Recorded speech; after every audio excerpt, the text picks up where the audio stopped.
Hey, just before this podcast kicks off, I need to let you know that it is Nas Hoosen, not Nas Hoosen. Nas and I actually were internet friends for the longest time, and I didn't really know how to say his name until after this conversation. Anyway, here it comes. It's the Almost Perfect Podcast with Nas Hoosen.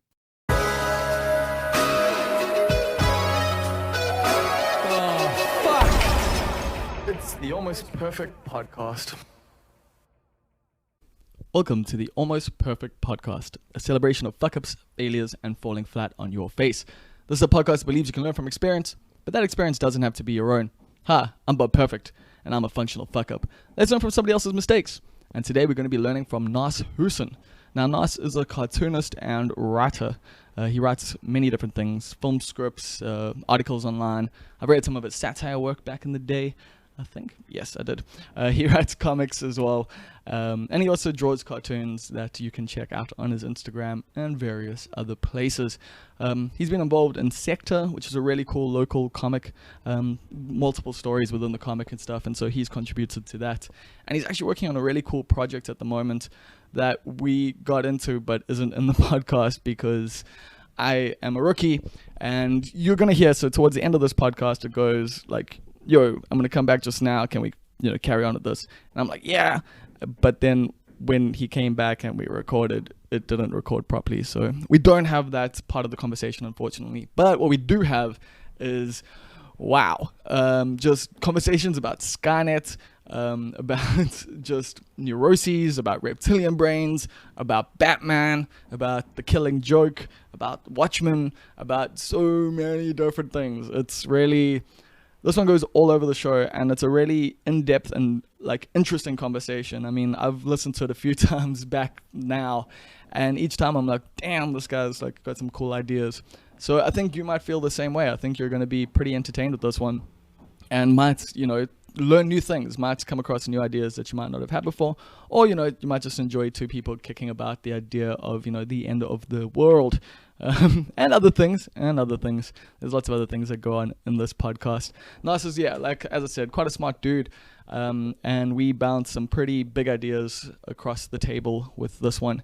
So, it's a bit of a weird, almost perfect in that we don't really get into, or we do get into who he is and some of his upbringing, but it's more just a discussion of ideas than a discussion of who he is, although it's impossible for Nas to not let you know who he is. It bleeds through him when he talks. So you will get a very good idea of who Nas is. And yeah, you'll get a very cool conversation about some pretty interesting topics, I think. So if you enjoy this one, which you will, go to facebook.com and like us. That would be the Almost Perfect Podcast. You can also follow us on Twitter. Yes, we are on Twitter now. Almost_podcast. And if you want to follow me on Instagram, you can do that. That's Almost Perfect Bob. I might eventually do Instagram for this. I don't know if it's necessary, but we'll see. And yeah, other than that, you can also you can become a patron. You can subscribe on patreon.com/almostperfect, where we give you a little bit extra. So obviously this podcast is coming in your ears for free. Coming in your ears. That was not on purpose, but since I said it, I'm going to point it out. So might be. Anyway, so we got a cool vibe on Patreon where you can actually suggest guests. You can also ask guests questions. No one's done that yet, but hopefully soon. And you can also ask me questions. It's a bit of you got to pay to interact a little bit more. You got to pay for my time. But it is a cool section where if you do want to chip in a little bit, if you do dig the podcast enough that you want to contribute to it, then you can. And I'm going to be giving away some stuff on there. I'm going to be giving away a case of Poison City's Durban Poison once we get to 10 subscribers. So we're currently at 6 at the moment, so just need 4 more of you. You can even just chip in $1 and you might get that case of Poison City Brewing beers. Obviously, we're doing this so that I can improve this podcast. I want to hire someone to become the editor, and then it wouldn't be late like it is today. I could just send stuff to them. They could get it done and make it sound way better than it sounds at the moment. If you like the podcast and you want to contribute to it, that's what you can do. You can go to patreon.com/almostperfect. Where actually I'm going to give some shout outs quickly. So Ciaran, I might have messed your name up there, but Ciaran Slemon from Cape Town. He's actually Parable, the producer, and he chipped in a little bit at the moment. He's a pledge now, and he did so because he wanted to suggest some guests. So when I go to Cape Town, there's a special guest I'm going to be chatting to just for him. Also, shout out to Gareth Morris Hale. He's been a subscriber since the beginning. Thanks, bro. Really appreciate it. And he suggested A1 Wolf recently, so go check that episode out. It was a really cool one. Also, shout outs to Matthew Cuthbert, who's just a new subscriber. And we've also got Raj Short. Also, shout outs. I have shouted you out before, but shout outs again, man. Thank you very much. Also, new subscriber Vashendra Naidu. Thank you very, very much, bro. I really appreciate it. And shout outs to Scrawny Danza, no longer a subscriber, but I still appreciate the $3 you chipped in, bro. I haven't actually collected any of the money yet. I'm keeping it in the Patreon at the moment, and once it gets to a reasonable amount and stuff, I'll be able to hire someone to edit and make the sound kiff. And then yeah, we'll have a producer. This will start becoming a bit more of a little bit of a professional thing.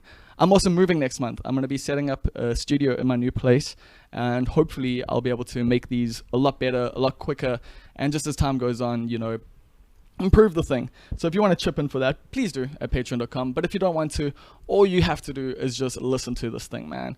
And anything else you do on top of that, if you go click 5 stars on Instagram, or you just hit the subscribe button, or you leave a comment on Facebook, or you retweet it on Twitter, or you anything, any sort of interaction is dope. Thank you very much. I really appreciate it. This podcast has grown so much in the last month, and I'm really feeling super grateful. So thank you so much for everything you guys have given me so far, and I hope you enjoy this super dope conversation with Nas Hoosen. And so, yeah, and you were saying, like, you know, you've got a loud voice, but it's weird because I would look at you and assume you're a quiet guy, but you're not. Well, I am a quiet guy, but I'm not a quiet guy in the way that people, I guess, expect, right? Like, I talk a lot and I'm loud and stuff because that's in me. But like, I'm also a person who sits in the quiet, and like, for example, when I draw, that's a silent time for me. I mean, I might be listening to music, but obviously I'm gone. Like I'm not there. Is that one of the things you love about, you know, being a cartoonist and getting to draw and stuff, is that you get to spend that time in your own head, but on the one thing that you're doing at that time? Like, it's time to focus and it lets the rest of the world disappear? I don't know if I've ever thought about it that consciously. I think for me, like, the world is always coming at me, right? Somebody asked me this one time, and before that I'd never ever thought about it. My understanding of how people were was that, like, we are all basically the same, like on the hardware, and therefore we're all pretty much the same on the software, right? That was me growing up. Like, I always struggled you know, with the idea of, like, do they have the same experience as me? Are we, like, you know, are we the same? Like, why are we not connecting here? You know, because like, exactly. Aren't we the same? Like, well, and I would go like, my theory in my early 20s, the way I approached everything was like, if I give them the right nudge, right, like, they'll get what I'm talking about because they know the experience, because they are having the experience. And in my later 20s, what was funny was, so I'm sitting with somebody who I was very close to at the time, and she asked me, she says, you know, we're just sitting in her apartment in town on a couch, and she goes, what's it like in your head? And no one had ever asked me, so I now had to think about this, and I'm very into answering honestly, right? And like, especially in that relationship. Well, that's going to be good for this podcast. Yeah, exactly, right? And so I sit down and I go, look, the way it is for me, and I don't think this is special when I say this, right? I go like, the way it is for me is, every single thing that's happening right now is something that I'm aware of. So I sit there, when you move your toe a little bit on the couch, I notice it. When, like, a car goes by outside the window, I kind of catch a glimpse of it, and I can hear it. And I can hear those guys talking outside, and I can kind of see the wind pick up. And so what sort of neurosis is this? I don't know, right? But I sit there, like, basically, I'm picking up on all these little things, and what my mind wants to do is it wants to latch onto each of them and follow that down a story, down its little path, to its end, to its conclusion. Which you can even, if there is even such a thing, who knows, right? I was going to say, that makes sense that you then become a storyteller from that. Right, yeah. Right. So I want to find its conclusion, right? And I said, so what I have to do is to sit with you and talk with you and engage with you.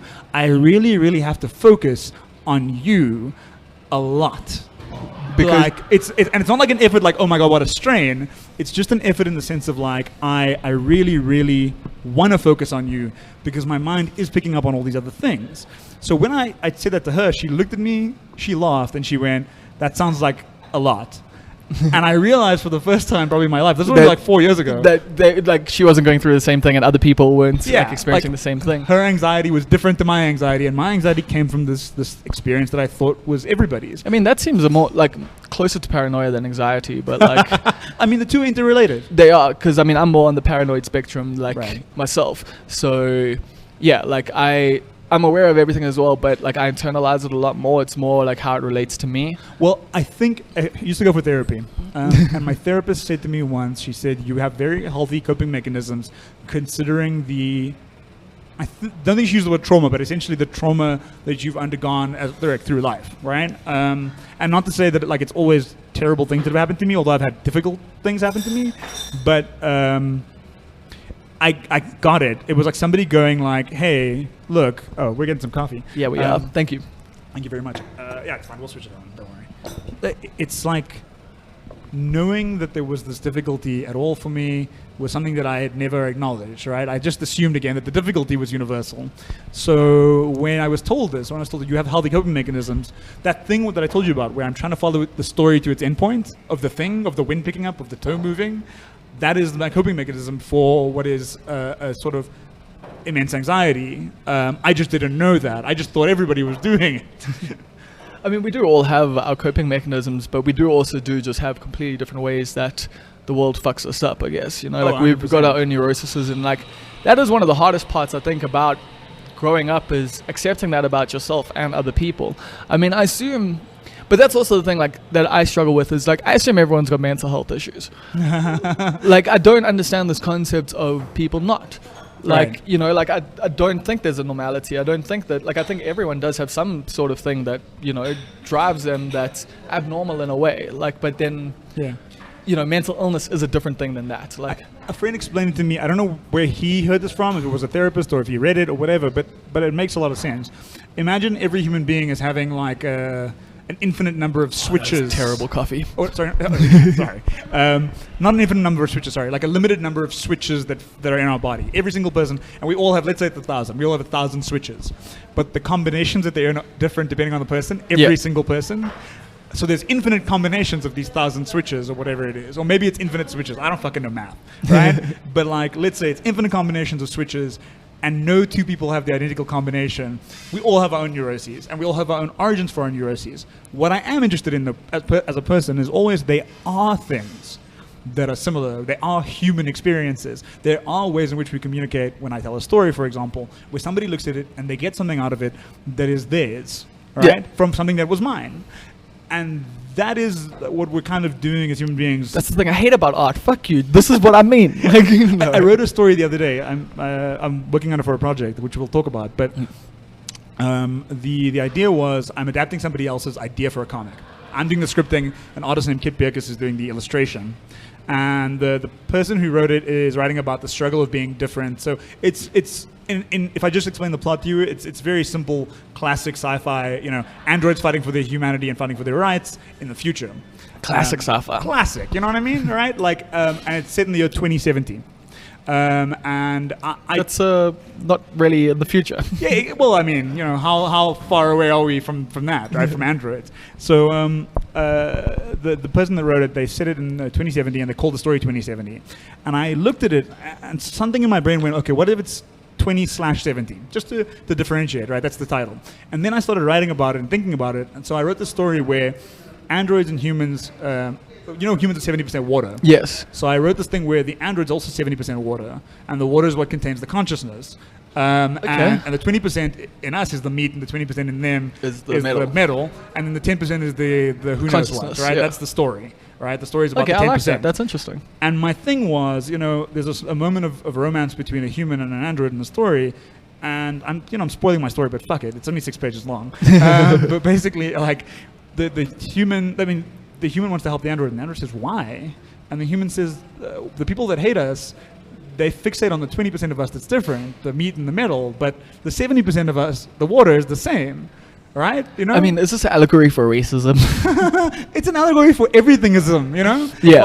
Like it's an allegory for just the human experience of the fact that I have these infinite switches that are different to yours, yet somehow We I say still it connect, to you yeah. and you get it, right? Like you get what I'm saying. Because because these fucking sounds that are coming, I can swear on this, right? Yes. Okay, good. It literally opens with, "Oh fuck." Oh yeah, of course. So, I gotta ask, right? But the thing about it is, the overlap, the 70%, and it is like 70%. It's more than it is less. You know what I mean?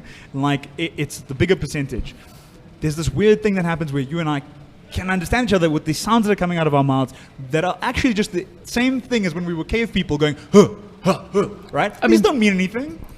But they do, and like. But I mean, in an abstract sense, they don't, right? But okay, so.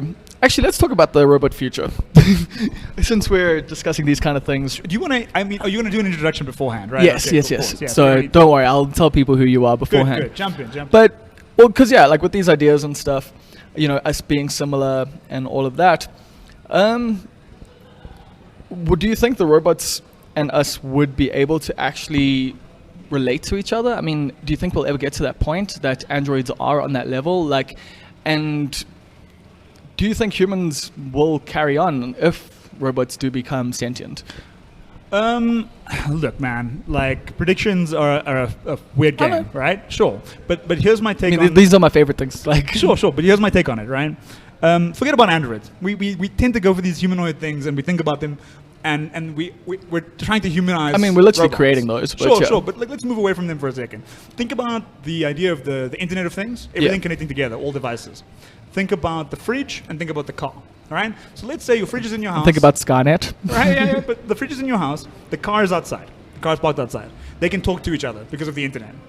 Now, imagine that the difference between us and the devices is the fridge knows what it's like to be a car because it can talk to the car. The car knows what it's like to be a fridge because it can talk to the fridge. And they have an understanding that we fundamentally shut down in ourselves. Or, I don't think we lack it. I think we shut it down in ourselves. They have automatic empathy through the internet. They are programmed to understand what it's like to be one another. And but is that really empathy? Like, I guess it is. Like, it's programmed empathy. Yeah. Is it real empathy? But what is real empathy? Right? Exactly. So let's say we've programmed this thing. A car and a fridge talk to each other, but they don't just talk to each other. They don't just send. Like, they'll start out by sending the basic signals. A fridge will go, "I'm a fridge. It is cold. I'm keeping the temperature regulated," whatever, right? And a car will go, "I am a car. I'm keeping the temperature regulated at blah, blah, blah." The base data, that's what it starts with. But later it becomes more complex. Like, because the car will be like, "I went here today," and the fridge will be like, "Went? What's that?" Except because it's instantaneous. It doesn't go, "went?" ? It goes, "Oh, cool, I know what that is." Right? It's not like us. Because that's the thing, like, so this is actually where we start getting into scary territory. Because, so you were bringing up the whole thing of cavemen, like, Right. And we've evolved to this point that we can talk like this, and language keeps evolving, and I think language is the entire reason why us as humans exist the way we do. It's because we develop language, and language enables us to think more. Right. The more words we have, the more possible thoughts we can actually clarify in our own minds, so we can say to ourselves. And complicate. Yeah, of course, but the thing is, if we don't have those words, it's impossible to really think through the entire thoughts. Like, fair. Like how can you think about the concepts of God if you don't have the language for it?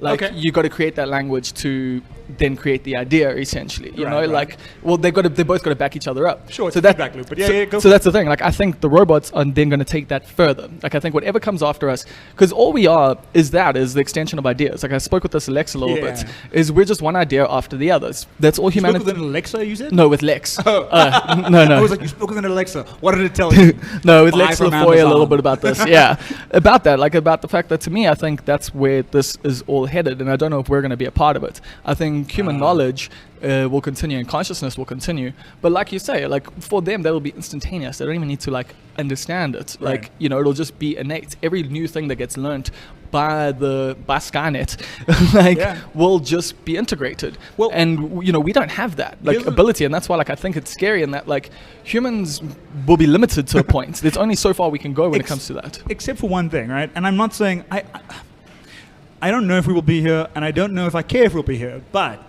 what I am interested in is we often limit ourselves. That's like the ultimate limit placed on humans is the limit placed on humans by humans. That we're going to still be human. Right, exactly. But not only that we're going to, that we're not or are going to be here, right? Like this question of death. Always death. Always, will we be dead or will we be alive? I mean, but it's more like it's not just death, it's extinction. but that's death, right? It's the same. It's the same No, concept. death is personal. Extinction is But my way bigger thing. My Like understanding of it is this: humans, we localize everything. We don't experience the mass. The bigger the number you give us, like if you tell me there are 1 million people, my brain cannot compute a million. But if you tell me 1,000, it's way easier for me to like I figure at least that out. believe it is. It's actually not. 1,000 people is it's not. See, I've done enough events in my life that I know exactly. I can look out and tell you how many. Like that's 1,000 people. I know. But what I'm saying is, on the brain level, the brain at some point doesn't compute the number. It just goes, that's a lot. That's a lot. Yes, right? exactly. And what we ultimately do when we say that's a lot is we try to reduce in the mind automatically reduces things something we will understand, right? Yeah. So that's why we say 1 million. 1 million is just another word for one, right? 1 million is just another word for like, oh yeah, it's 1 unit of things, right? And the human body, when we talk about it, is just 1 unit of things. So when we talk about extinction, I really do believe we're talking about death, because we're just saying it's really big death. But Yeah. it's death, right? And we're making it understandable to us. We're going, the wiping out of the civilization will be the same as the death of me, the one. We deny ourselves that knowledge. We pretend we don't know that. You see, but I disagree though, because the death of me like is irrelevant to me. Like I don't care about that. But do like, you not feel that for some people the extinction of the species is irrelevant, and that's why we head towards it? Like, do you not yes, think that I don't think Jeff Bezos cares about like the future of the humanity. species exactly? Which is why, like, when he says like we need to get to Mars, I'm like, no. You need to get to Mars. Well, also, like, who told you that? Whose press release did you read that told you that you need to say that? Because Jeff, like, let's be honest here. If he just gave half his money back, we wouldn't need to get to Mars. Fuck, even if he didn't give half his money back, if he just started some interesting things with his money, right? Yeah. Like, where are your interesting ideas for how to feed us? Although now we're drifting, right? Anyway, let me reel it No, back. let's talk, dude. Sure, but let me reel it back to the robots, Yeah. right? I believe from the experiences that I've had, the strange experiences that I've had about consciousness and being, that we... Do you think a robot can have consciousness? I think we aren't aware enough of what consciousness is to ever fully understand if a robot does or doesn't already have one, right? Like, Yeah, I mean, people are currently rethinking, animal consciousness and that exactly, as well. right? So. Like, how do we know that salt doesn't have consciousness? We just say it doesn't because we interact with it like it's salt. Yeah, I mean, plants experience pain. Like, Yeah. So Like, it's what is the level of consciousness that we like then say is consciousness? Yeah. Right. So when we talk about building consciousness in androids and technology, will it have a consciousness? Let's pretend, instead of going, will it have one? Let's pretend it does have one. Let's pretend. How will we treat it? How will we treat it? How will it treat us? Now, the Skynet thing is so interesting to me because I think that's what's going to happen. Well, here's my take. All right. I fully think that once robots become sentient, they will destroy us. I think that stories, the narratives we tell ourselves and each other, are inoculations against and for things, right? So the reason we told Terminator 2, the one we always reference Cyberdyne Systems and Skynet, Yeah. right? Every people who haven't seen Terminator 2 talk about Skynet Yeah. because they know what Skynet is as an idea. The reason we even created that Because narrative, it's the worst version of the singularity, right? Yeah. But it taught us. It wasn't the first lesson, but it was the last mass lesson we remember. Maybe iRobot was. I don't know. To not build robots like that, right? And we keep telling ourselves. But look at Boston Dynamics. I'm not saying that they aren't, right? What I'm saying is, though, we create these warning systems, right? And the warning systems aren't always effective in the way we want them to be, but they are effective. So I don't know, right? Believe and knowing are two different things. I don't know that they won't wipe us out. I believe, I hope, that we've told the story well enough, as many times as possible, and we keep telling the story right now. You and I are telling the story right now, so that the Elon Musk, the fucking Jeff Bezos of Joburg or whatever, of Cape Town, is sitting and going, maybe, he believes our lie, our narrative, just well enough to go like, man, when I build robots, I gotta make sure I don't build them like Skynet, right? Like I think, for example, I have a friend who's a developer, brilliant, genius, right? And the guy is making something that fundamentally has dangerous implications, but he's aware of them. And you know what he did? He built a kill switch into the thing, right? He built it in, and not like in the movies, they built a fucking kill switch, that right? can't be killed. Right? and he built the smartest one possible because it relies on humans. Not necessarily good humans or bad humans, just on humans. Okay. And I can't tell you any of the stuff. Yeah, it's all obviously. confidential and blah, blah, blah. But the point is when he told me that, I felt a sigh of relief. But the thing is, not everyone thinks like him. Like, and you literally look at Boston Dynamics; they've got backflipping robots now. Sure, but do they have backflip? Do we not know about? And I'm not saying I'm not saying I know. I don't know. I'm also worried. I'm also anxious about it. But let's just pretend. Let's because here's the thing. When I look at the future of Yeah. this world, I see a potential utopia. I see everything we could do with, technology. And I mean, just the stuff that we have right now, if we scaled it up, Yeah. could feed everyone, could clothe everyone, could... Yeah. We already make more than enough food. Yeah, exactly. We already make more than enough clothes. Like distribution... Yeah, we really do. Yeah, distribution models are an issue. But yeah, like eventually 3D printing, eventually we're going to be 3D printing food. Like genuinely. Sure. We can do it now. They're making food with proteins. They're developing stuff in labs. They can create shit out of nothing. Right. Like basically nowadays. So that is, going to be amazing. We could provide for everyone. Robots could be helpers. Yeah. Like that's what people are developing robots for, is to help us. Yeah. To be assistants. Like, like people with disabilities, people, old people who need like caring and help and stuff. Those are jobs that at the moment are done by an individual person who has to suffer through a lot of mental trauma to look after other people. Yeah. And if you have a robot doing that, providing a lot of that, the carer only has to come in, once or twice a day to look after someone and stuff. And like, Well, obviously the carer's right there. The robot's the carer. Yeah, and you know what? We need to think about. Excuse me. We need to think about this. There is no guaranteed solution to the human race, right? We kill each other. We maim each other. We have. There are lots of us, a higher percentage than we know, that have no empathy, right? Yeah. They hang out with you and me, and they look like you and me, but they're reptiles wearing our skin, right? Like, and we've seen them. You've met people like this. I've met people like this. Yeah, I mean, you don't actually mean reptiles, but I get you. I mean, I call them reptiles because it's reptile brain. Yeah. Our complex, right? Yep. Right? It's the part that says survival, right? The part of us. And you and I have it, and everybody has it. But it's to different degrees. They live it. They live it on a permanent basis. It's like, now if you interact with people like that, you know that they are effectively dangerous. Not because they even know that they are, and that's what makes them so fucking dangerous. Yeah, because they don't even think they're dangerous. They just think they're normal or special, one of the two, right? They usually think they're exceptional. Exactly, right? Totally. Well, we're veering into psychopath territory now. Well, right? that's what I assumed we meant, but anyway. Sure, I'm trying to include people in the spectrum that aren't just sociopathy as well, yeah. Exactly, right? Sociopath, narcissism, all the stuff on the spectrum. Now, we interact with those people. They are fundamentally dangerous to us.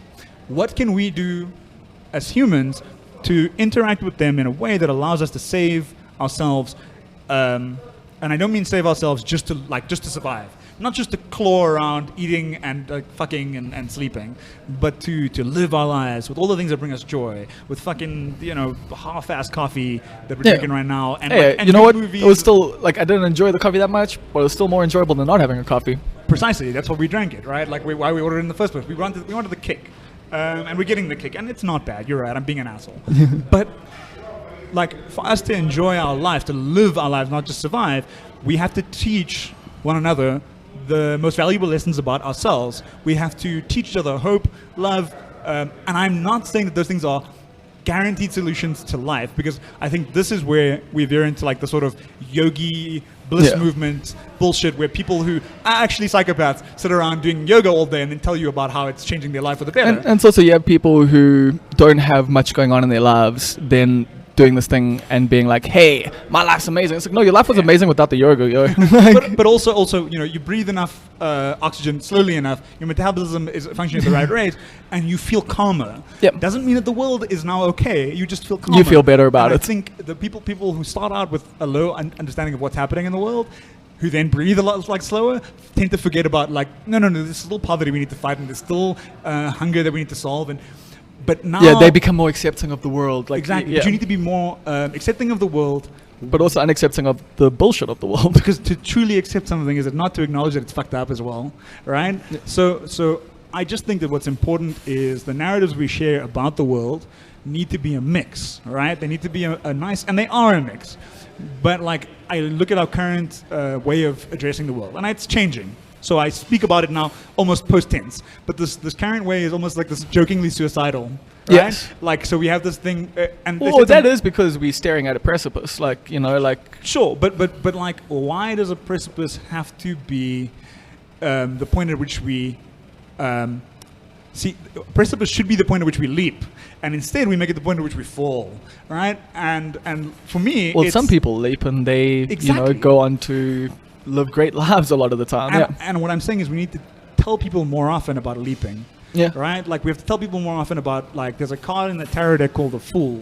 Right? And the Fool, I remember the image in the deck that I have at home. The image is a dude wandering on a cliffside, looking up at a flower that he's holding in his hand, and he's so distracted by the flower he's walking off the cliff. Yeah. Right?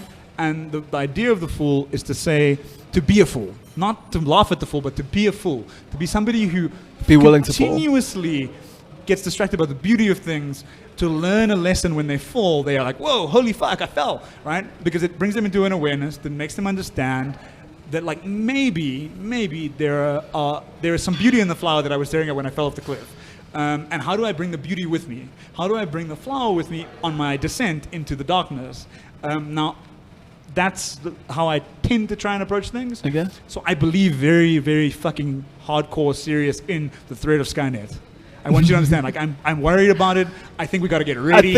I think we're on the same like level here of we both have this existential dread about the future, but also have like this hope that maybe we can like, you know, survive it and not make that happen. It's and the like, only solution. There is no other solution to staring death in the face Than to hope. say, hey, death. Yeah. Okay, I'm going to see what that's about, which is why we made up as humans, why we Well, hope came dies up last. with Like, heaven and hell, right? We said either you fall I into thought God came up with that. either you fall into it by accident, right? Hell, right? Either you go like, I'm not gonna die, I'm not gonna die, I'm not gonna die, or I don't care, and then you die and it's horrible, right? Because you just didn't know it was coming, so you didn't prepare for it. That's what the idea is. Yeah. Or you prepared for it, right? Like, as in you acknowledged it was coming, and you said, I'm preparing for this. I know it's coming. It will happen one day. I don't know what day. I don't know what time. I don't know what moment. I don't know how. And then it happens. And I think you go in... So what you're saying is we shouldn't worry about Skynet. I'm saying we should worry about Skynet, but we should prepare for Skynet, not worry so much that we don't prepare. Oh no, Right? you So see, I'm like, you see, I took, you see, I'm putting my own biases here because that's the Yeah. thing, like, no, because I was just thinking, like, when you're talking about heaven and hell there, it's like, yeah, but you're not really going to either. Like, you're preparing for... But you're you leaving know- behind heaven and hell when you die. You leave behind the heaven and hell for other people. You Yeah, talked about utopia. but the thing is though, like, if you don't believe in heaven and hell, then you're fine. Like, that's the thing. Like, Only you're if- way better. Like, only off. if you take the basic, lame-ass Judeo-Christian fucking version of those things. And Yeah. not even Judeo, because there's no hell in Judaism. But sort of. Yeah, There's like, punishment, there's but Lucifer, like, yeah, but it's there's- different, right? it's- It's yeah. less harsh. It's God less, is the one. it's less fire, like fire and brimstone. Like, isn't it just non-existent? It's non-existent, Yes. right? It's non-existence, which I think is great. Which is also Because the you won't end, even which know is that also you the end exist. result of the Christian book, by the way. Yeah. Like, people don't get that. They're like, you don't, like, you go to hell for like, well, Earth becomes hell Right. for 1,000 years, and then it's all gone. God destroys it all. Yeah. Anyway, So- this but- is, but the I love point- my mythology. Yeah, so do I, right? I love this mythology. Yeah. It's there's a reason we came up with these stories, and there's a reason we tell these stories. And if we can extract the real value from the story, it's not about whether you're literally going there or not. Yeah. It's about, like, what is the thing that is in these that is valuable to us as human beings now while we walk around on the earth and we do live. I'm not worried about whether I'm going to heaven or hell. No. Like, those are abstract concepts that God will have to deal with. If it's a real thing, Yeah. right? If it's a real thing, I joked with my mom the other day, right? Because I have a tattoo. My mom is not super religious, but every now and then she frets like a religious Yeah, person. but it says don't get tattoos or marks Kind for of the thing. dead. You know, like, For the dead. Sure, but Islam. That's the qualifier. Oh, Islam's different right? to, so, yeah. So she looked. She was like, kind of like, you didn't even ask me, kind of thing, right? I had that tattoo for years, but whatever. We had this discussion, and I said, "Dude, you know, the thing you were worried about is that I will not get into heaven." I said, but also remember that on the day of judgment, there's an intercession Where you get to talk- speak to God Yeah. for me. I was like, you're not relying on your ability to intercede for me, and my brother's ability, my father's ability, and my sister's ability. Please, all of you will pull this off. I'll be fine, right? And I wasn't just being a cunt, right? I wasn't just. You're being, putting faith in them. I was putting faith in them, right? Because I was saying your humanity matters to me. I believe in you. I love you. You love me. I know this will work out. Don't worry. Like, let's pull this off together. That's what we have to do for one another. Like, let's pretend for a second there is a heaven and a hell. Those people are going to pull that off just fine. Trust me. I fucking know them well enough. Yeah. Right? My brother will pull it off I single-handedly. mean, here's the thing. Yeah, if there's a heaven and hell and I land up in hell, then I'm gonna be like, this is a whack system. You better hope it's an Islamic hell, because eventually you get burned down to a crisp and you get taken out. Oh, is it? Yeah, Nice. you get taken and brought to heaven. But I was going to say something else about your utopian idea. So another short story that I wrote, right? And I revisited it recently because I'm taking a lot of my old work and republishing it on Medium. Because I'm gearing up to publish some stuff and to, like, in book format and that kind of stuff. And I'm just revisiting as I rebuild my identity in a sense. And there was a story I wrote about the future and it's about this android named Cassius who comes to float down from like the heavens. Does he sting like a butterfly? I mean, float like a butterfly, sting like a bee. So, Yeah. But basically, like floats down, and you get like kind of a snapshot of what the future is like in that take. And there's a line in it that I wrote that says, "Of course, we always worried that the androids were going to, or the computers or whatever, were going to kill us and destroy us. But of course they couldn't because we made them." Right? Like, we taught them about all the good things. That's like saying we can't kill God, or God can't kill us because we created God. So yeah, It's my idea was, you know, if it's us, there's a part of us that's good and a part of us that's bad. If we keep saying, you see, but that's the thing. There's lots of us that's bad. That's why I'm worried about it. We're not. That's why I'm worried about it. Look, I think at the end of the day, what I'm saying is worry about it, but don't let worry consume you and destroy you. Otherwise, you don't do anything about it. I mean, but that's the thing. It's also like, I feel like it's going to be one of these things of like, with a lot of the issues that the world is facing at the moment, we are literally the frogs in, you know, the water, and it's heating up around us, and everything. Like, you know, we're aware of it, and we're saying like, yo, things are fucking out, guys. Global warming, you know, this, that, everything else. You know, AI is going to take away jobs. Automation, like, you know, we literally in the next 5 to 10 years. Are going to have a lot of shit in this world. Oh yeah, we're doing it right now. I know. We're living through like the biggest financial collapse in but it doesn't. The biggest historical societal collapse. But does it feel like that to you right now? Because yes, it does. No, it doesn't. We're busy drinking coffees in a coffee shop, and the world's fine. But who says that like when Rome burned, that the rest of Rome did not did they feel it literally, or do they feel it existentially? See, that's the thing about it. How much do you think being in World War II must have felt? Like what was that like? You know, when we rip off the keep calm posters a lot. It's been memed to death. But think about the keep calm posters as a signifier of the fact that our society was in the midst of a collapse. And I say our society, I mean as humans. Yeah, it was in the midst of a collapse that we didn't know we would come back from. We didn't know. We just hoped, right? So like, let's say our society is now on the fringe of this collapse. It's in this moment, there were still people who went to work every day whose work was not war related, as far as they knew anyway, right? Like there were people who made food, there were people who didn't ever see a plane, people who didn't ever see a bomb, people who didn't ever hear the sound of like explosions or never saw a gun in that time. Someone somewhere didn't. There was still a war, right? So I think we need to get through to this idea that the world is collapsing right now as we live in it. And we can do a lot about it. And we need to do more about it. But we can only do more when we acknowledge that it is happening, because then when we have our coffee, we're talking about what we're talking about, not saying like, look, I'm going to pretend nothing else is happening. I'm going to pretend everything is fine. That's the most dangerous thing we can do. Yeah. Everything is not fine, but it can be fine. This is literally why I'm eating less meat and stuff now, because as much as I take the piss and blah, blah, blah, I'm like, yeah, man, I think we're all going to die. So I should probably eat less burgers. Well, isn't that kind of funny though, right? Because if you believe we're really going to die, what difference does it make? But if you believe that there's some reason that you shouldn't just give up, which is what you're really saying, look, like that's amazing. You're already doing the thing. You're already going like, wait a second. I've acknowledged death. We're all going to die. Right? What am I going to do about it? I'm going to live better. You're doing it. You're doing the thing. So I think all we're saying is that that's what humans should be doing.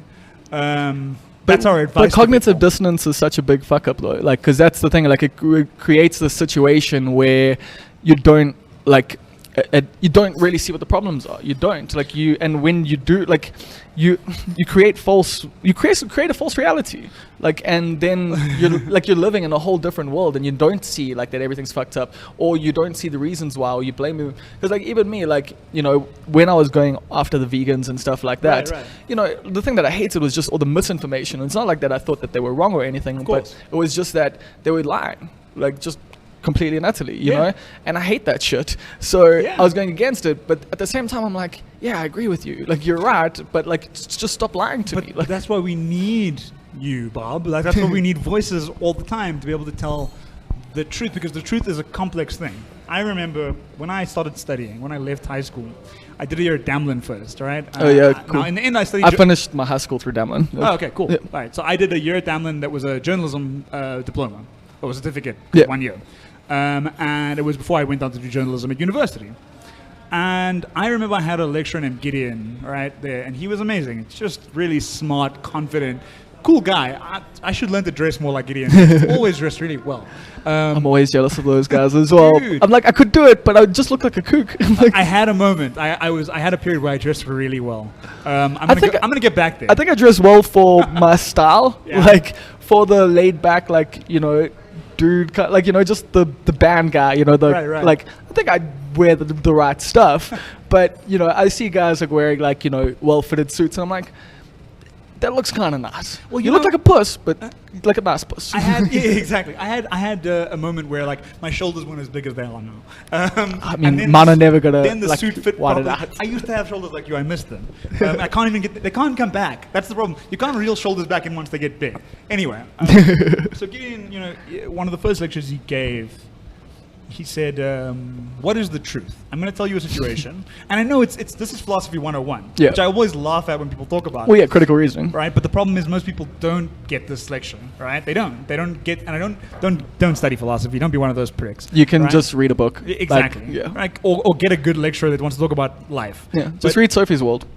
I've never read that. Oh, it's but I also never want to go there. But basically, like, you know, he said, "What is the truth?" And he was saying in a journalistic context, he said, so a car accident happens, and a guy is injured, and 3 people see it, and a woman was driving the car, and blah blah blah blah blah. He describes the scenario. How do you determine the truth? Yeah. All right, and he says the truth is something that really happened, and what everyone else saw and says they saw is only bits of it, and Yeah. like obviously biased. And it's the journalist's sort of role, if they're doing their job well, Is to cut through the bullshit. to find the truth, the overlapping facts that make the most likely story, right? So that's life, right? We Yeah. need all kinds of truth tellers. We need all kinds of truth sayers. The only thing we don't need, and they exist, these are the people that we refer to as bad people, are constant bullshitters. We all bullshit a little bit. Yeah. Right? We all flavor it up a little bit. Oh, no doubt. Change the flavor sometimes too. But somebody who always changes the flavor, who always gives you a burger and says that no, it's a pizza, that person is a fucking liar. And that's what we're always trying to pick at. Those people, of course, like are listening right now and going, "Fuck you!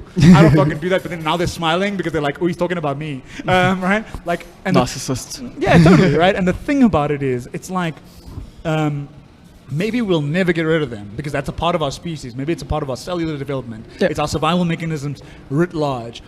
But our role as people is then, as truth sayers, if that's what we want to call ourselves, is we swerve in a direction, right? And we say, this is the truth now. And the truth is, let's say, for example, the truth is veganism. It saves lives. Right? Yeah. Let's just say it's that.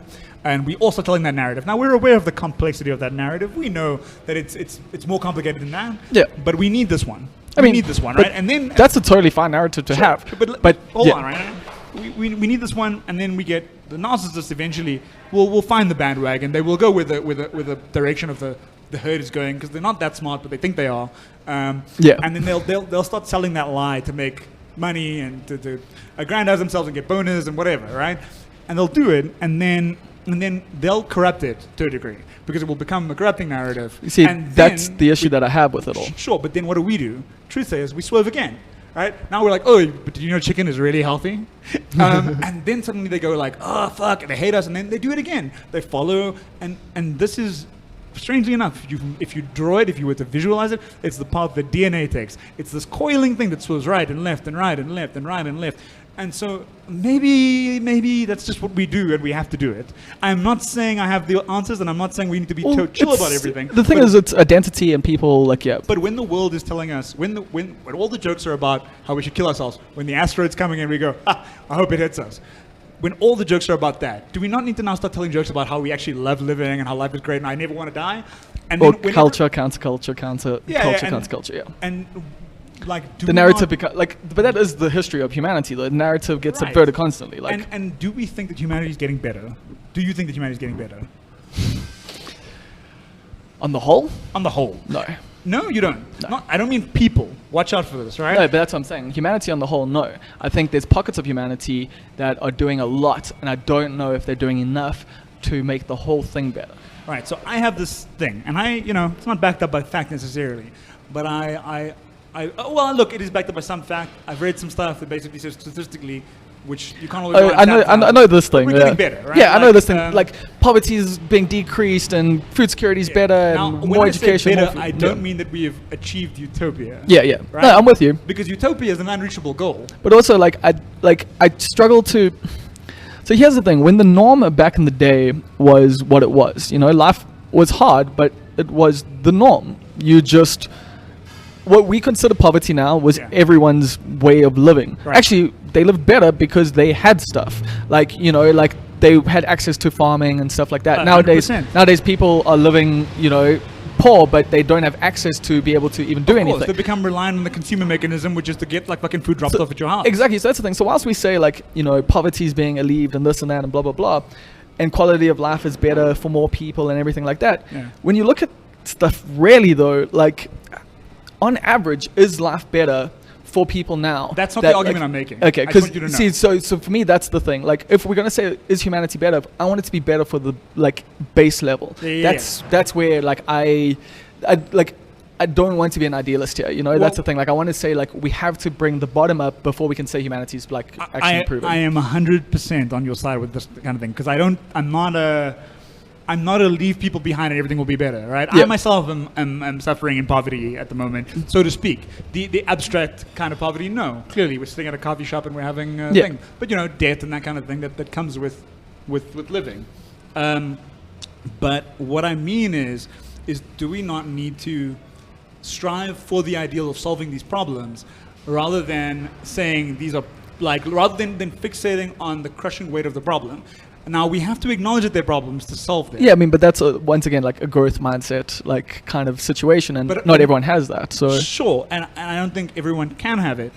I think what we want to achieve more than anything else is to hopefully impart the idea that we can save each other to each other, right? That's what will actually help us as a people. That's why I don't trust Ayn Rand stuff. I dip in now to the Bezos, I dip into the Musk, whatever. Yeah. But I don't trust them because I don't think that what they're saying is what they believe. I think what they're saying is what's on the press release. Yeah. Right? They say we need to get to Mars because that's how we're going to save each other. I'm no, lies. You want to get to Mars because there's money, investment, you want to be off this world. Ego. Where everything goes to shit. Yeah. Exactly. Right? All these other reasons. Just to be the first person to do it. Because we know we can see you're a fucking wolf. Yeah. Right? We know. Right, we know Elon Musk, the hobo of Silicon Valley, is still a guy with emeralds in his pockets, right? Literally. But this is the thing: is those are not the people we need to look to for our survival narratives, right? Or our life narratives. We need to look to people who are talking about uplifting the people at the so-called bottom, right? Because I think what happens is when I talk about ideals, it gets mixed in with the press release of a Jeff Bezos who tells me we need to go to Mars. I don't think we need to go to Mars. Fuck Jeff Bezos. I don't think we need to, but not yet. But I do think it'd be nice. Here's the thing: for the future of humanity to exist beyond this, beyond the lifespan of our sun, we have to explore space. Simple. The sun is going to explode, and that is going to bring everything that we have ever known to the end. But I think we're getting ahead of ourselves, right? For two reasons. Well, it's going to happen in a long time, but not just that. Also, why are we so obsessed with the propagation of our species? Because that's what life is. Except in that we are reducing 7 billion people to one person. Right, and we keep doing this thing where we're not very good at looking after one person as individuals. Right, I'm not very good at looking after myself sometimes. Now we're barely good at that. Yet we want to talk about the survival of the species. That, my friend, is a press release. It's not true, right? It's not true because what does it mean? What is this abstract concept of looking after the species? Well, do you not have that innate ego attached to it? But I'm talking about it in the context of going to Mars and shit. Yeah. I'm not talking about it in the context of I want to look after people. Right, and this is why I differentiate between between humanity and people. I've definitely got that ego of I'm a human being, and I want my species to carry on forever. I want us to experience everything. I want us to develop and explore space and know everything that there is to know. What I'm really interested in is, how do we do that? Because we can do it. We can do this. Yeah, but we can do that after we fix everything that's here first. Even while we're doing it. If Jeff Bezos, one man, could feed everybody, which he can, let's say, even though his money's dead, but let's just say he could, right? Theoretically, he could initiate something to make it all work. Yeah. Right? At least think that way.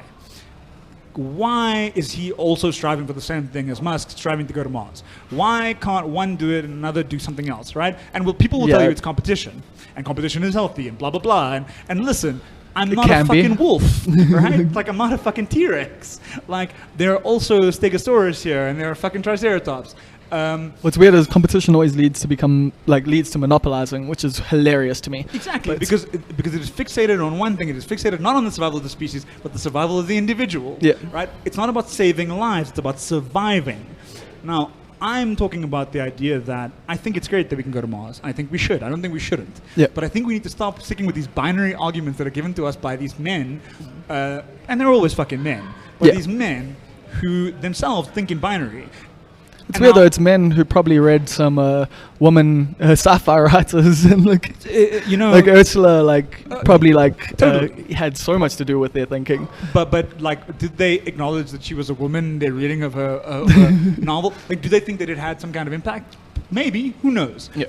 But the main thing that I'm getting at is to be truly solution orientated towards more than just surviving, more than just scraping by, because that's what Jeff Bezos is telling us. When he says go to Mars, he's not saying let's go to Mars, it's going to be fun. He's saying let's go to Mars, we need to scrape by. The sun is going to kill us all, and we better be ready. And I'm going, no, wait. The sun's not going to kill us for a I mean, very also long time. like the Mars thing doesn't stop the sun thing, but yeah. Sure, but also like, yeah, it really doesn't. No, right? the Mars is the first step in my mind, but yeah. But my thing is also like, listen, stop going to fucking rocks in space that are rocks in space. What can you do? How many Einsteins can you feed? That would be Einsteins. Exactly. They're Einsteins right now, right? But they're in the township. They're in the ghetto. They're living in the desert. And they're never going to like be And- tapped into. Imagine, let's say there's only 100. Let's say there's only 100 fucking Einsteins. Like in this whole in- 7 billion, right? Yeah, in every But- generation. Like But let's say there's 99 of them are all sitting right now doing really abstract things. No, not abstract things, sorry, really practical things. Like fucking feeding a child, stealing from like a store. Like all these like really base things that we would look at and say like, the poor, right? Yeah. Or whatever. Like we should be cultivating as much Einstein in ourselves as possible because there's potentially more to gain from an Einstein than there is to gain from a Bezos. But Yeah. Bezos, of course, being a survival-oriented creature, and again, guys, he's a microcosm of everything. I don't know if he's a bad guy or not. Maybe he's the best. Who knows? No, he's He seems definitely a like bad guy. He seems like an asshole. I know he's a bad guy. Look, when a guy crafts himself to look like Lex Luthor, you know there's some problems. All right, Yeah, but who do you think's going to be Lex Luthor, him or Elon? I think Elon is more Lex Luthor. But then, wouldn't I think that because a guy like Bezos is so good at hiding? Yeah. Let me Yeah, carry on. pivot off that. Let me pivot off that. Right. I was thinking about this very recently. I was thinking about when I was a kid. 80s comics that I used to read, like old Superman 80s comics and 90s comics. Lex Luthor was a businessman. Yeah. Right? And the way he positioned himself, and he was even drawn to look a little bit like a Trump figure. You know, he wasn't bald, he had the receding red hair and that kind of shit. I don't remember this this is Lex Luthor at 80s, all. 80s stuff, right? Wow. 90s he goes bald and that kind of stuff. Damn. But the I point need is- to read 80 stuff then.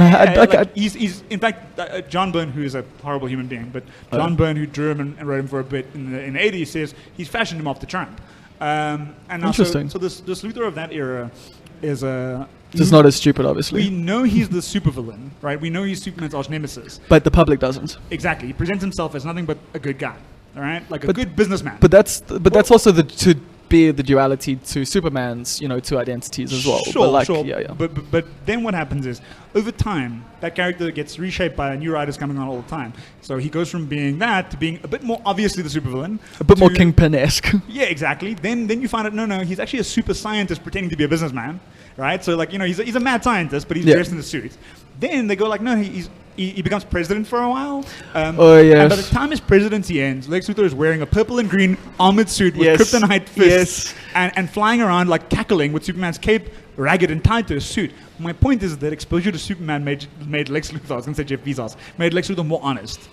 Right? Like he hid himself less and less the more he had to deal with the guy who hid himself less and less. Right? Like, because Superman is more Superman than he is Clark Kent in a sense, right? Yes. Well, but I mean, he's become that. Like, Well, but, the Clark Kent is a balancing thing. It makes but it he human. is. But also, don't you think that Clark Kent is his like identity as well, though, because that's how he was brought up as Clark Kent. So he doesn't see the difference between them like we do. In Yeah. the same way that all people are like that. Now, like the Lex thing, the point I'm making is that Lex's dual identity, his Clark Kent and his Superman, one was a lie.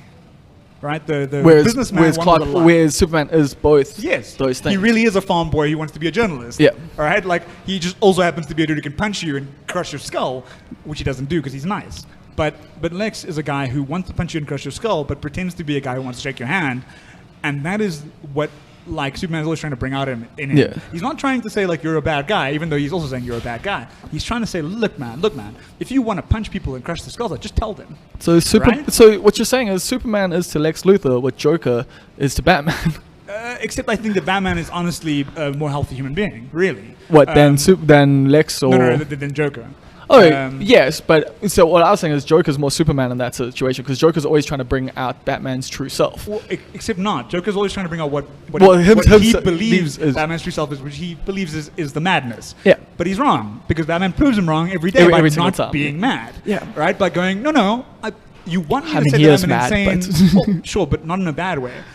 Batman's going, you want me to say that my parents died in front of me as a child and that I went And that's nuts, why I'm this way, yeah. Right? And he goes, no, you don't understand. I'm this way because my parents died in front of me as a child and I decided not to go nuts. Don't you understand?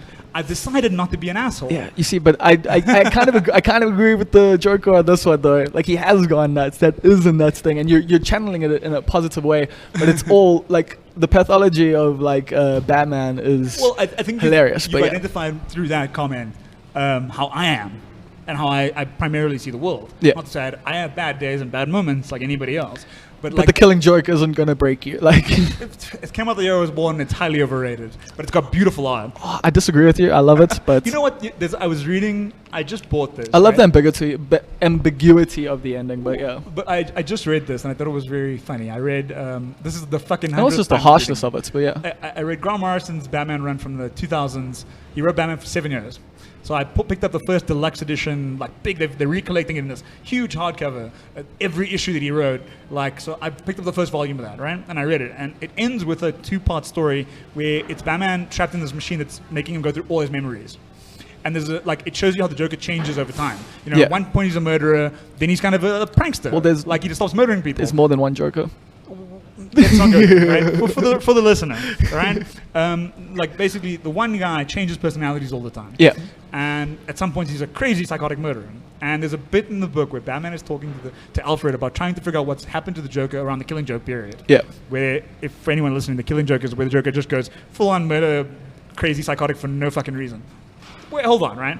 I wouldn't say no reason, And, but and Batman says, I don't understand. It's just wanton cruelty now. There's not even a punchline or a joke. It's not funny. Now, that's how I feel about the Killing Joke. I'm like, he's not the Joker if there's no punchline. but there was a punchline. Yeah, it was fucking horrible, so it's not a punchline. That was the thing. Like the punchline came from Batman. That's what made it like better. Like I guess. that was what like I enjoyed about that. And I mean, I love the Killing Joke because it both explains the Joker so much better than anything else before in his psychoticness, in his absolute will to inflict his own pain on other people. This at least allows me an opportunity to talk about comics and why I like making comics. Well, I was hoping we'd get there because Sure. we haven't even discussed what you do yet. yeah, sure. We've spoken for like That's why I'm glad you introduced me. yeah. Well, I will in the beginning, yeah. But I mean, it's cool because I love this conversation because as a comic book writer, of course, these are things you think about. As a person, I like to think, but yeah. But, no, I know as a person, but you create stuff that is in this realm. Yes, yeah, totally. Like these are like when a lot of these ideas came to me, like for the first time, was probably in comic books, you know, or sci-fi and fantasy. And you write those things, so I can Right. understand like why you would do that, since these are concepts and ideas that you love. Even though I brought them up, but like, No, I know sure, that but they're things that you also appreciate. But how did you ultimately- get into comics? Like, there was a comic in my house as a kid. There were two. I remember my brother picked them up probably when he was a kid, at like some secondhand thing in Toady. They still had a stamp on them. And basically, it was like the Superman comic. It was like Action Comics, you know, I don't know, 425 or something. Yeah. And it didn't even have a cover. It was like already a shredded piece of crap when I got it. I still have it somewhere. yeah, I've got so many comics like that still at home. Totally, I need to give right? them away now, actually. And that Superman has like Superman on the first page. He's flying through a helicopter. He's smashed through it to grab the bad guys. He's holding like a dozen dudes in his arms, and he's flying straight at the reader. And it's just like that was my proto comic. That's my mythology, right? One of the first comics I actually got was The Death of Superman, the Doomsday one. Yeah, I got that just because it was the paperweight thing where CNA bought out this Italian comic store or whatever and had thousands of comics that you could buy for £5, and that was one of the first ones I picked up. I used to go dig through those bins, man, back in the day. So I would pick up comics in that way. Like, I would pick up the straight issue. You know, like every now and then you get two that match up. Yeah, but most of the time, you're you're picking up something that was like part 3 of a story. It ended up to be continued. But you didn't know how it ended. That's what's dope about comics, though, is that like you don't need the rest. Yeah. Like it's nice. Like it's awesome to like follow the story, but each thing is literally a full story. Exactly. Every time, most like, of the time, when they're good. Like right? you can end on a cliffhanger and still have everything contained within. Totally. Like, and I used to love. I used to love getting that as a kid. You know, you want to know what happens next, but your brain fills it in, right? Exactly. You start thinking about the story, and because you have to wait a month, like if you even get the chance to wait ever a month. again. Like before I ever like found any comic stores, it was like sometimes you just go, well, I wonder how Spider-Man beat Electro after Electro got that upgrade. You know what I mean? Like I'm just gonna have to guess. The thing you do know, you're still using imagination. Yeah, but the thing you do know is Spider-Man's gonna win. Probably. Like, you know, if he loses, he's going to win later. Yeah. Right? So the point is, like, you know that the lose is never a lose. It's always about how.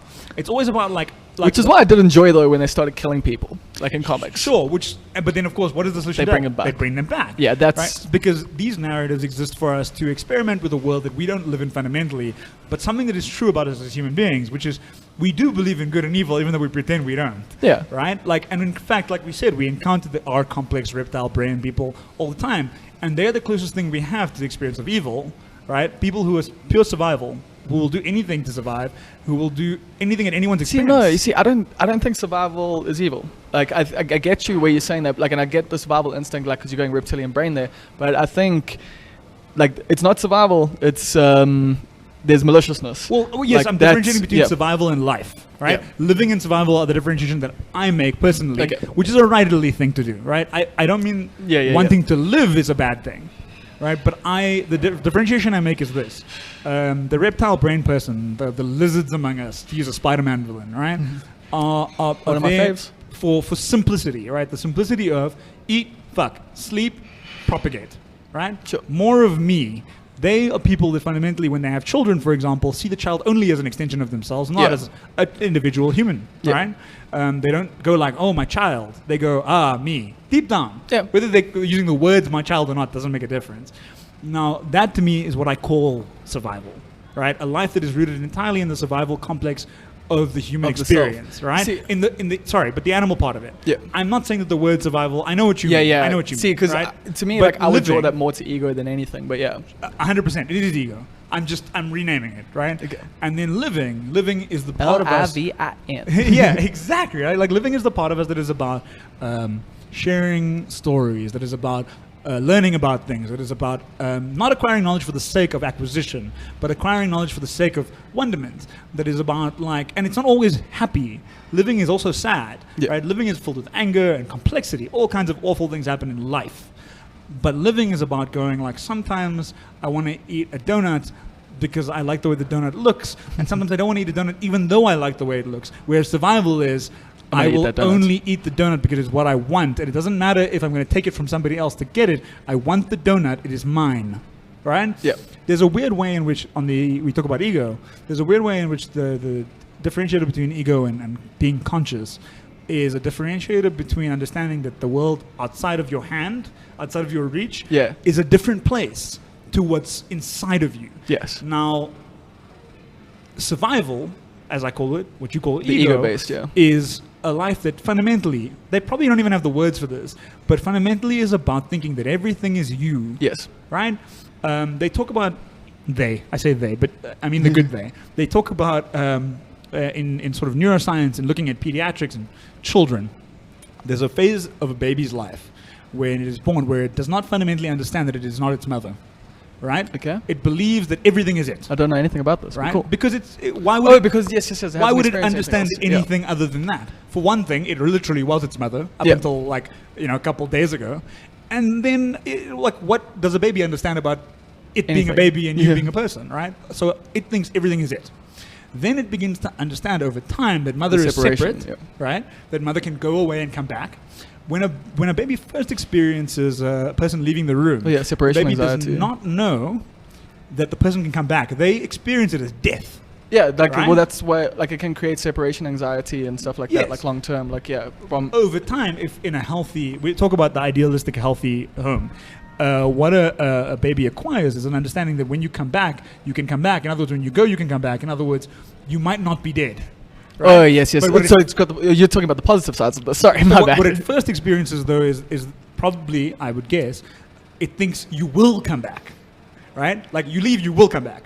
Then it experiences you leave, you might not come back, which is again a repeat of the death thing. Yeah. Then it goes, oh, maybe you might come back. It's constantly oscillating between these 0 and 1, 0 and 1, right? Like over and over. Now, I think, theoretically, these egoic people that we struggle with so much, and I'm understanding them not to give them a free pass. They're still cunts, right? But I can't help but understand people. It's what I do. But I think that they might have a problem understanding that the first part hasn't either like something left and never came back, or something always smothered them and always gave them attention. One of those things, maybe both of those things. Or it is just the right? same upbringing that they had. Like, their fathers were also like that, so they just mimic that behavior. Right. Like, So what happens is they are now in a situation where they don't fundamentally understand things are separate from them. Right, like things can leave and will come back. That's why they're so possessive. Yeah. I use this as a, a lot of them are very possessive, and also why they're so needy and why they're so angry when you do something that they don't want you to do because they can't see you as. I think a lot of women are like different from- imagining like people like they dated in their lives. Totally. Just because you're just describing an abusive Exactly. guy like that. Like, And when I again, I have to make this point. We can fundamentally understand somebody and why they are the way they are. Understanding them is not excusing it, quote unquote, curing them. Oh, No, yeah. because excusing curing, right? Like excusing it, yes, I agree. It's not excusing it. They're still doing what they're doing. Fucking leave, all right? Like if we're Yeah. talking about abusive relationships. yeah, but Fucking leave. but you dealing with your own issues there. Like you can't Sure, just sure. leave. Like I like. No, of course. Do what needs doing, but like understand fundamentally that the person is not necessarily being cured by your ability to understand them. That's Yeah. why I say cure, not excuse, right? Like your ability to understand something does not make it clear except to you. Yeah. Sometimes it does, but that's an exception, right? So let's leave that now because I don't want to start Yes. getting into relationship theory here. Yeah. Also, because I don't think we're experts on that. I mean, I can only talk from my own experiences. Yeah, but you are fairly much an expert on comic books and cartooning, and like you said, you got into it from a young age because you found a comic book that your brother might have had. But what made you want to create comics? Because you said you studied journalism. Right. When you were doing journalism, was comics in the back of your mind, or were you always like, I'm going to be a journalist? I think there's this way in which the world is was taught to me. Let me speak about myself. Was taught to me where the impossible dream was impossible. So it was never like you were going to write comics. You were never going to work in film. You were never going to write stories. It was something that you wanted to do, but your dream was unacquirable. Yeah, that's why I was Right? a bartender until 23. There and you I go. didn't, I only started Durban as yours when I was 23. My after calling mom- myself a writer forever. Yeah, I remember saying to my mom when I was going to start studying, I was like, maybe I should go to film school. And I'm really glad I didn't. But I said, maybe I should go to film school. I still kind of want to. And my mom said, are you going to find, are you sure this work? Are you sure this going to work? And the reason why is also her horizons had been plucked from her by the society we lived in, right? Yeah. There wasn't a lot of opportunity for people like us, for black people. There wasn't a lot of opportunity for black people. There wasn't a lot of opportunity for women. There wasn't a lot of opportunity for a lot of people. So her world had been made smaller by the world. And so she makes your world smaller because that's what she knows. Exactly, without intending to. I know my mom is not a malicious person, so it was completely by accident. I mean, I think all of us have that experience with our parents. Right. Like, But then, because of the way that I am and the way that she also made me, I fundamentally get frustrated with the limitations of a small world. yeah. And so I always have to imagine myself a bigger world, and then I just can't go back. I can't go back to the small world. I can't stay on the moon once I've imagined Mars. You know what I mean? Right? So Elon. Right, exactly, right? So the thing about it is I fundamentally had to pursue what I wanted to pursue because I couldn't help it. So now with comics, I didn't start out thinking that I would write them, but I was always writing. Always. Throughout high school, I used to write fan fiction. Right? I used to write the nerdiest of the nerdy thing you could do. That is the nerdiest of the nerd. Because writing in itself is kind of like an internalized art. Like you could write for yourself and get so much joy, and then writing fan fiction is like writing your own Wolverine comic. Yeah. That's pretty nerdy, right? That's pretty self-indulgent. But it was cool that I got to do it because when I was hanging out, it's good practice. it was fucking good practice because I think I still have that hard drive that has like all the old fan fiction on it. I don't want to read it, but it's there. Don't you? I mean, maybe because I like to revisit old work to see what was good about it and what was bad about it, and how I've grown. Yeah, you see, like I see nothing good in my old work, so I just don't. Like fair, like you got to know, right? Like I think I do see some good in what I found, but I'm always looking for the good in things. I'm always looking for the aspiration in things. The only thing I miss about my old writing was not giving a fuck. Like, that's good. But now, so with the comics thing, there was a comic, I can remember the exact comic that made me really get it. And I actually wrote a letter to the comic and it got published, so I can now reference my own letter. Wait, you've got a letter, like what? I got multiple letters in multiple comics, but this one is the good one. The other ones are like, what do you mean? They're teenage letters. See, that's like a weird dream of mine. Like, I got a letter published in Blunt, but I always wanted to be like, like the letter. Like, I sent letters as well, like overseas. Oh no, like, in the age of email. Yeah, I'm talking emails. Oh no, like I like literally, letter. like I literally like wrote letters and like I would send them to Mad magazine and also to like Mad didn't really print them, but I would send them to them, and then also like just comic books and stuff that I enjoyed. No, like I would write. I got into like I was printed in the issue of She-Hulk because it was a good She-Hulk book. Let me tell you, I was printed in an issue of Ultimate Fantastic Four, and I really wish I wasn't. Because it was a bad book, and I said some weird things that only a teenager would think. I was printed in Casanova, the book I was going to talk about now, which is by a writer named Matt Fraction and an artist named Gabriel Ba and Fabio Moon. Really, like one of my favorite books. And the thing about Casanova, it's not widely read. It's not widely known. It's a really weird, obscure book in a lot of ways, but it made the careers of the people making it. What is the vibe? It's a psychedelic, like sci-fi thing. Okay. So basically, the basic premise. I used to work in a comic store, so I got pitches for these things down. The basic premise is Casanova Quinn is the greatest thief in the world, and his sister is like the greatest spy in the world, his twin sister, and she dies, and Casanova is basically.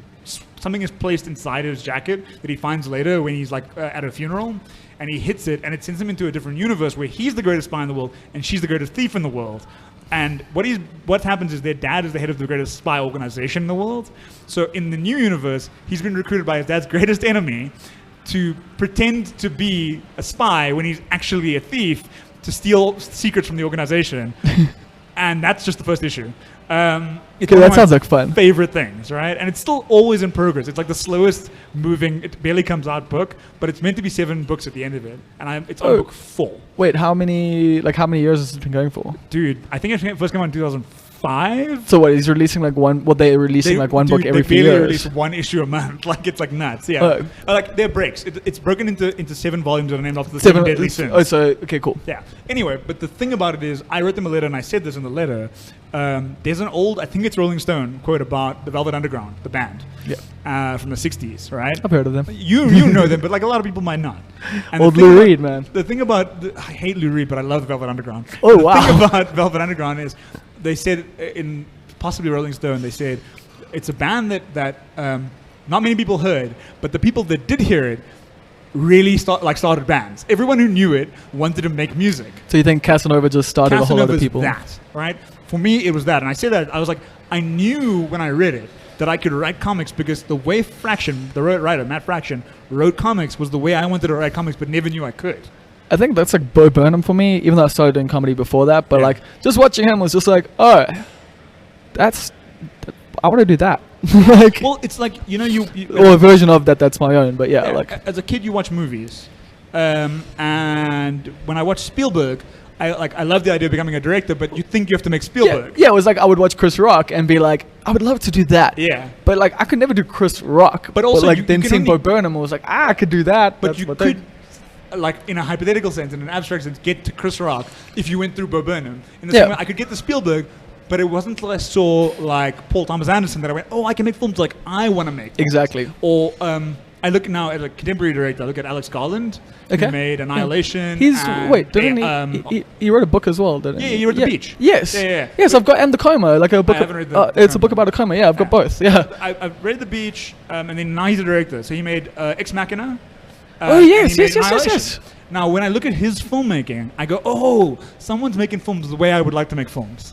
Right? Now, that's a silver bullet. I mean, not a silver bullet. That's a bullet in my career because it's like saying you want to make films like David Lynch makes films. People are just like, that's not going to sell. Fuck you. Right? it's not that I don't want to make films like Justin Lin makes Fast and Furious films. I love pop film. But the thing about it is, I know what it takes to make a Spielberg film because I've made like something small. Yeah. Right? I've made a commercial, I've made a music video. And I look at those things and I go, but I have to aspire to something big. Right? You don't the worst thing you can do for yourself as a human being is to look at a Chris Rock and say, I could never be that. Yeah, you see, right? I do have these issues continually, like to this day, like where like I undersell myself constantly. But what's nice is you still looked at Chris Rock and you still started doing comedy. So eventually. Whatever you might say, some part of you still wanted to be Chris Rock. I know when I think about comedy, I always think about George Carlin and I go, if I do stand up, I want to be George Carlin. I mean, he became the guy later. Well, him and Bill Hicks. Yeah. But like, as much as I love them both, they're also just assholes, man. Like that I wouldn't want to be like. But you don't want to literally be them. This is what exactly. we often fail at, right? Like my favorite writer is Grant Morrison, who primarily writes comic books. Yep. Now, I don't want to literally be Grant. I had a friend say this to me in varsity where he was like, you just want to be Grant Morrison. And he said it with such derision. And I thought to myself, I was hurt by it, but I didn't say anything to him about it. It stuck with me, though, because it occurred to me, it was like, what is so wrong with wanting to be the best thing that I could think of? Right? And I don't mean Grant Morrison's the best person I can think of, because he's a human being. He shits, he's probably shit to his wife, and he's probably a cunt, right? Yeah. Maybe. Or maybe he's actually everything that I think of him when I think of the good things about him. Yeah, it's just too many people have fucked that up for us, man.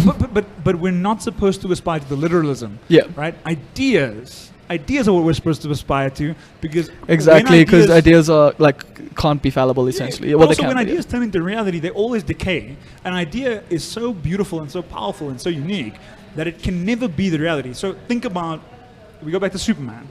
Superman is the first superhero, right? Two teenagers made him up in 1936 or 1937. First came out in 1938 in Action Comics #1. Yeah. Before that, there were no superheroes, right? It's weird that it was Action Comics #1 and not #2. Hey. But the thing about it is, they came up with this idea that fundamentally people always criticize and critique for a lot of reasons, and maybe those reasons the are valid, Uberman, right? Yeah. But the idea can never be. The idea is always going to be better than the execution of that idea, right? In other words, there is no way that the Superman in their minds exists. But the more we refine, maybe Superman today is something closer to what they really wanted, deep in their souls, right? Like maybe. Okay. And like they just could never say it. They could only say what they could say. They were limited by how they could draw, by the drawing of the time. I mean, well, this goes back to what I was saying earlier, that everything's just an extension. Like, and it does, like, you know, humanity is just building, and that's why I think the robots are just going to build on what we did. But like, but that's it. Which is why we have to tell them good things about us and them. I mean, weirdly enough, I guess comics are like that in that, like, it mirrors society, and that, you know, like, society does just keep picking up things from what came before it, you know. We continue the narratives before us, and comic books are like that too, you know. New people pick stuff up and they read the old stuff, and they come in with other things from other comic books as well, and they create new narrative and they extend the narrative. Like you're saying with Superman when he began, you know, he's a pretty simplistic character, and now, I mean, I still view him as simplistic, but he's been written very well these days. But I think he's got a lot more to him. I think a lot of the time he's written really poorly, but I think that he's simplistic in ways that matter. So, like, the simplest things are often the most complex things. I mean, yeah, right? sure. And when I say that, what I mean is, when I say good sounds like a very simple thing, but it's not. It takes effort, energy, hard work to continuously achieve goodness. Yeah. Right? What we consider to be good is almost it's a unattainable. choice a lot of the time, yeah. Right? It's always a choice. Like love. Love is always a choice. We keep thinking it's not, so we keep thinking, you must love me no matter what. No, fuck you, try harder. Right? Be lovable. Right? And be loving. And then love. Oh, then it works, right? Be good and be somebody who wants to receive good. Then it becomes easier. Yeah. But not easy, just easier. Right? Like, I think that's what the value of something like Superman is for me, for example. Right? It is the idea that we could think up a good thing, a good man.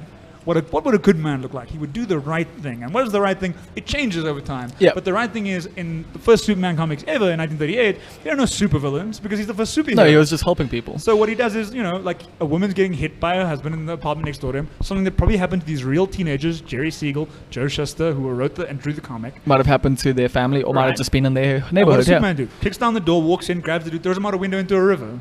Right? and goes, he literally says, why don't you pick on somebody your own size? What would a good man do? Now, I think it's valuable to have that kind of idea because I don't think I could ever be a perfect man. I can't be Superman, No. but I can try. Sure. Like, I get you. I just fucking hate Superman. Fair So enough, it's like fair I've got enough. my little bias there. Sure. But I it's I weird. find Like, Batman highly overrated, but I love Batman. yeah, I mean, I also find Batman highly overrated, and I don't love him that much. But I got love for bats. But like, so this is like Superman to me is just like a boring Captain America. Like, Well, the thing about it is this. I use Superman, but it doesn't have to be Superman. it's it can just be the Deadpool. ideology. Yeah, it yeah, can yeah. be... It can't be Deadpool. No, but like... I mean, there's arcs where Deadpool's striving for goodness, but Sure. But there's think very about it this few of way. them. In a world where if the Joker really existed, we should murder him. We should kill him. Without a doubt. Right? Because he's a mass murderer. Yeah, right? fuck he kills, Batman. He kills thousands of people all I the mean, time. I think we should just kill Jeff Bezos, but whatever. Right now, the thing about it is, in that world, in the world where that is the reality, Deadpool exists more in a world that's like that. Okay. So what he is not. It's not about the murder, right? Forget about the murder, right? What it is, it's about the sense of humor in the world that is awful. Yep. He's a guy who finds the joy and the humor and the weirdness in a world of murder. Well, it's also just killing random innocent people, but sure.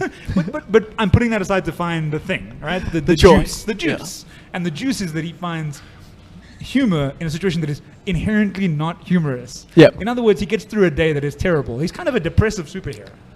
Oh, Deadpool, Yeah. horrifically so. Exactly. He kind Like, of his hates life sucks completely. And yet he finds a reason to joke around and still get up every day. I mean, That's what's so good about him. yeah, I mean, he is like a comedian. Like, Yeah. he's the comedian. Like, like the comic book character. Like, Yes. he is that, just taken to like the extreme. Yeah, which is why I always go back to Alan Moore as being such a depressive fuck, because it is a case of like having a character called the comedian in Watchmen. Yeah. And going, yeah, but the joke's on him because the world's too serious for comedy, and you're like, really, Alan?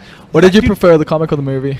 Oh, obviously the comic. Really? Yeah, I preferred the movie. the to be comic honest, is a beautiful comic, and the It's- movie is an average film. I disagree. I don't think it's average. I think it was underdeveloped. Like, I think I think Zack Snyder is a good director of film. I think that he is a Controversial, good but- cinematographer. agreed there. I I mean, Batman vs Superman proves that. mean, it barely proves anything, but it proves the that films cinematog- can be made. Yeah, I mean, the cinematography and that's like it's got a feel, it's got a tone. It's Zack Snyder. Right. But the thing about it that he fundamentally lacks for me as a storyteller is that he's not a storyteller, right? And Yeah. what I mean is he doesn't understand that all scenes, no matter their context, exist within a continuum where you put them next to each other and a story develops. Whereas he develops each scene as it looks on its own. He's Like, a commercials filmmaker. Exactly. Right? And I'm not saying all commercials filmmakers are like this, but what I mean is he clearly makes each scene to work as an individual scene, but there's no consistency. So is his Batman a crazy man who's kind of a torturer, or is his Batman a good guy who's doing the right thing? You can't tell because it depends on the scene. Yeah. And he can say, but that's complex. You don't know if he's good or bad. And I'm like, listen, Zach, I didn't do philosophy, but I know you did. You know what I mean? No, you can do better than this. Aspire. See, I just much preferred the ending. Like, I think I really preferred the movie's conclusion and just the way it, like, Fair enough. I did yeah. What is taste? You know what I mean? Like, Exactly. Like, I think I have this far-reaching, great, brilliant, genius taste, and I do believe it exists. And yet, here we are, and we connect on a fundamental level. It doesn't matter if we disagree about Watchmen. Oh no, not at all. But it's Yeah. fun to talk about. 100%. Like- You need to pee though. Cool. And actually, I think we're pretty much at the end. Oh, there. really? Okay, Yeah. good. Like, I don't know how long we've been talking. we've chatted for an hour 16, and like. I feel like I haven't talked about what I do, and I really want to mention some stuff. Okay, we'll take a pause here and then we'll get into that because I was just going to say we could maybe do another one sometime, but let's do that.